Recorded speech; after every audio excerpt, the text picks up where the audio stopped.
salam sejahtera. Usul tak tanding top 2 langgar perlembagaan, kata UMNO Johor. Wow, masih berkisar, masih lagi berputar-putar dalam PAU 2022 yang masih ramai tak puas hati. Kali ini, Pengerusi Badan Perhubungan UMNO Johor, Datuk Seri Hasni Muhammad pula mula buka mulut, buka cerita dan mula menentang Zahid Hamidi. Kenyataan Naib Presiden UMNO, Datuk Seri Ismail Sabri Yaakob, bahawa usul tambahan berkaitan kerusi Presiden dan Timbalan Presiden melanggar perlembagaan parti turut disokong UMNO Johor, sambil menegaskan parti tidak boleh menghalang ahli menawarkan diri bertanding jawatan itu.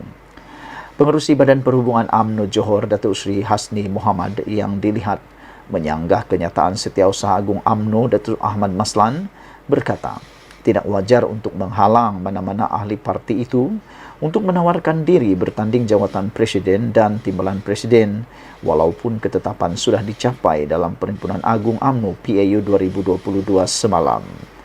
Menurut beliau lagi, kaedah usul tambahan berhubung kedua-dua jawatan itu untuk tidak dipertandingkan ketika PAU 2022 semalam adalah melanggar perlembagaan parti, sama seperti dinyatakan Ismail Sabri Yaakob. Beliau yang juga ahli Parlimen Simpang Regam berpendapat, cara usul tambahan itu dibawa melanggar kehendak perlembagaan parti, sedangkan usul itu perlu mendapat persetujuan Jabatan Pendaftaran Pertubuhan ROS. Ada juga pendapat menyatakan ia tidak mematuhi garis panduan ditetapkan ROS. Sama ada perkara itu benar atau sebaliknya, itu terpulang kepada pentadbiran UMNO menanganinya. Oleh itu, UMNO Johor berpendapat tidak perlu wujud sekatan kepada mana-mana pihak yang mahu bertanding atau menawarkan diri walaupun ada ketetapan tiada pertandingan Presiden dan Timbalan Presiden pada pemilihan akan datang. Saya percaya apapun yang terjadi, Presiden Datuk Seri Ahmad Zahid Hamidi akan bersetuju dan majoriti pemimpin UMNO juga turut setuju bahawa tidak ada sekatan untuk mana-mana pihak bertanding atau menawarkan diri walaupun adanya usul tiada pertandingan Presiden dan Timbalan Presiden. Malah saya yakin Presiden dan Timbalan Presiden Datuk Seri Muhammad Hassan tiada halangan kalau ada ahli yang menawarkan diri untuk bertanding. Ini kerana saya percaya itu dibenarkan dalam perlembagaan dan itu adalah hak ahli yang dijamin melalui perlembagaan parti, kata beliau lagi. Semalam Ismail Sabri berkata kalau lihat pasal 81 perlembagaan UMNO sendiri mengatakan bahawa PAU adalah kuasa tertinggi dalam menentukan perjalanan parti. Namun, ia tertakluk kepada perlembagaan. Dalam perlembagaan, dari segi memilih jawatan, ia hendaklah dibuat secara pemilihan 3 tahun sekali ataupun penangguhan seterusnya yang dilaksana di peringkat bahagian. Itu dalam perlembagaan yang mana apabila disebut pemilihan, hendaklah dipilih. Maknanya, jawatan seperti pengerusi tetap, Presiden, Timbalan Presiden, Naib-Naib Presiden dan ahli MKT hendaklah dipilih ada pemilihan 3 tahun sekali atau dibuat penangguhan di peringkat bahagian. Dalam perbahasan semalam, perwakilan UMNO dari Johor turut melahirkan rasa pelik apabila usul tambahan kedua-dua jawatan tidak dipertandingkan yang dibawa oleh perwakilan Negeri Sembilan kemarin boleh diterima dan dibahaskan. Jurucakap UMNO Johor yang juga timbalan Ketua UMNO bahagian Iskandar Puteri, Datuk Pandak Ahmad, dilaporkan berkata mungkin parti itu kini telah menjadi pasti asal boleh. Terdahulu hari ini, Ahmad dalam satu kenyataan berkata, beliau telah meminta nasihat daripada peguam-peguam parti berkaitan perkara itu sebelum ia diluluskan. Usul tambahan itu pula bukan usul haram seperti tuduhan. Setelah episod ucapan dan cadangan Wakil Negeri Sembilan yang disokong Wakil Terengganu, saya telah meminta nasihat peguam-peguam UMNO. Mereka menyatakan kaedah usul itu dibolehkan seperti peraturan persidangan UMNO perkara 20 katanya lagi. Apa yang pasti saudara-saudara, di akhir daripada PAU 2022 UMNO yang kita dapat lihat ialah Zahid semakin kuat, tapi tak pastilah UMNO semakin lemah atau semakin kuat. Manakala yang kita ingin sampaikan juga ialah jaga-jaga Khairi, Zahid sudah sahkan lembaga disiplin akan ambil tindakan dan akan menyiasat dakwaan Khairi Jamaluddin berhubung dengan pengundihan itu yang beliau dedahkan. Ikuti terus ulasan kali ini. Jangan lupa tinggalkan komen Anda. Bye-bye. Selamat pagi, salam sejahtera. Ini isu yang paling hangat pada pagi ini. Hari ini dikabarkan bahwa kemenangan Hadi pada PRU 15 yang lepas di Marang kini menjadi persoalan dan bakal dicabar oleh Barisan Nasional. Wah, adakah keputusan PRU 15 kemenangan kepada Hadi akan ditarik balik ataupun dibatalkan?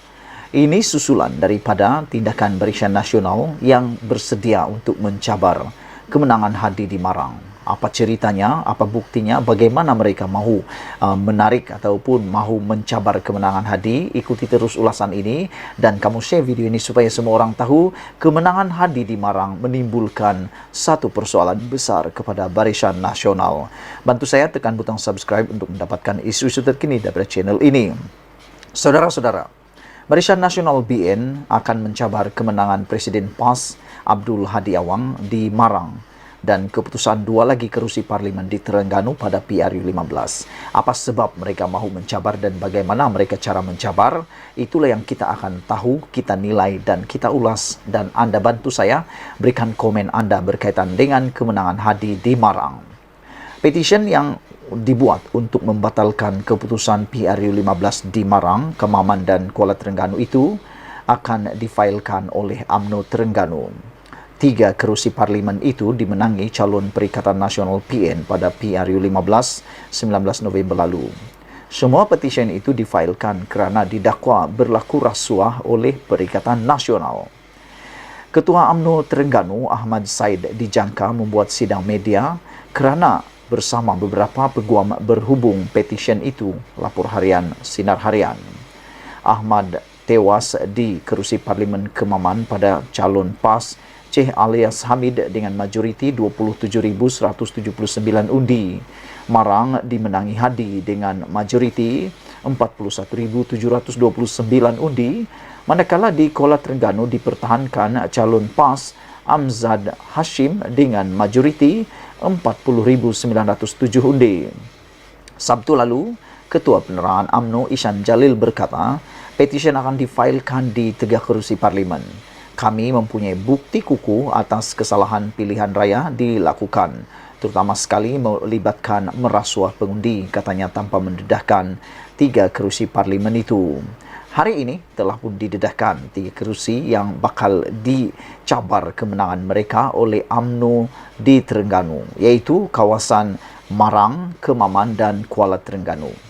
Menjadi persoalan ialah sekiranya mereka menang di dalam petition ini, Barisan menang dalam petition ini, adakah keputusannya ialah untuk menarik kemenangan Hadi Awang ataupun membatalkan keputusan tersebut dan mengadakan PRK, pilihan raya kecil untuk kawasan itu.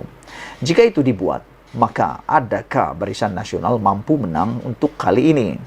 Persoalan yang seterusnya ialah apakah hukuman yang akan diberikan kepada Abdul Hadi Awang sekiranya terbukti berlaku rasuah dalam pilihan raya tersebut, iaitu membeli undi melalui rasuah. Kalau itu benar berlaku, adakah ianya sama dengan jenayah ataupun sekadar akan didenda ataupun hanya digantung sebagai ahli parlimen dan tidak dibenarkan bertanding lagi? Kalau Anda ada maklumat, Anda boleh kongsikan dalam ruangan ini. Dan seperti yang dikatakan oleh Wakil Ketua UMNO Terengganu Ahmad Said, beliau dijangka akan membuat sidang media bersama dengan beberapa peguam berhubung petition ini. Mereka mengatakan bahawa mereka mempunyai bukti yang kukuh.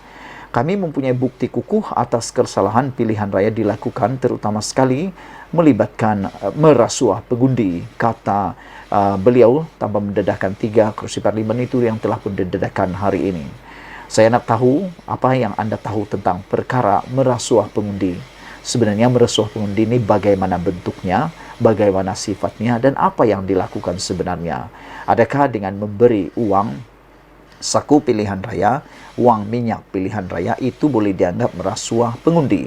Dan berapa sebenarnya nilai rasuah yang dinyatakan ini, kita sedang tunggu.